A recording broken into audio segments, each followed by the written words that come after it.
Young lady, if I may be so bold, how much for the floating thing, hmm?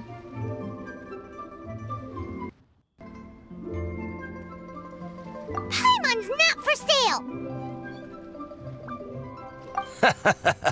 As a matter of fact, I'm having some financial trouble recently. I probably couldn't afford it. I'm just a small-time merchant anyway.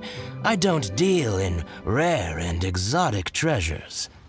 You know, the more you talk, the more suspicious you sound. My, someone's in a grumpy mood, aren't they? Here, maybe some candy will make you feel better. Ooh, suspiciously trustworthy! So, I assume you two are in Liyue for the lantern, right?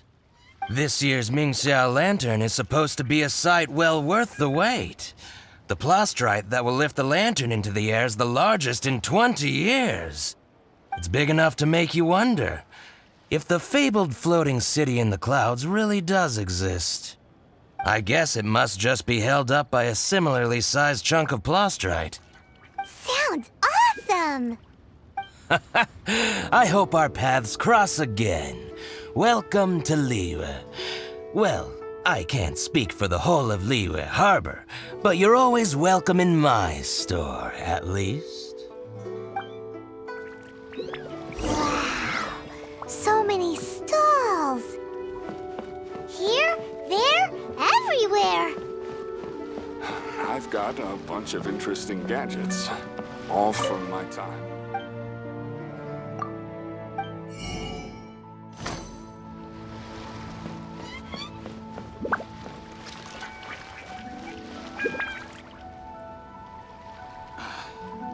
There seems to be something mysterious about this photographic apparatus. I'm Ching Ching.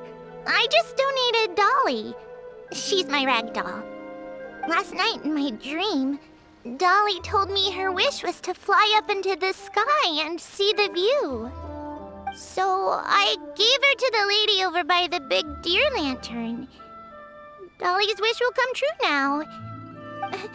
I did the right thing, didn't I? Wishes are supposed to come true at the lantern rite, aren't they?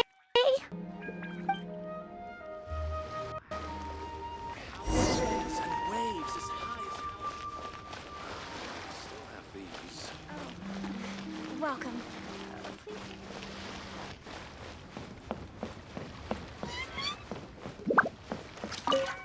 This year's Mingxiao lantern is dedicated to Skybracer. He always was a show-off. I'm sure he will be very pleased. Well, that's the plan. I do hope they make the antlers big enough. They were his pride and joy, after all. The story goes that the antlers were made from the very essence of Rex Lapis's divine power, which made it the hardest material in all of Liyue. But then that fateful battle happened. The gods exchanged powerful blows, and the mountain started collapsing. To avoid impacting the villagers at the foot of the mountain, the Adeptus got his friend to chop his antlers off. He used those blood-drenched antlers as a wedge to prop up the mountain. And if that wasn't enough of a sacrifice, he then kept on fighting until his blood was drained and his life ran out. Thanks to him, Mount Tianheng still stands tall and proud to this day, and the blood that he lost in the battle turned into the Bishui River. Whether you believe the story or not, I'm just happy you're willing to listen to me tell it. Surely the reason the Lantern Rite exists is because people throughout the ages have chosen to come together as friends, rather than stay in isolation. Goodbye. May the flames of wisdom spread to all, and never be extinguished.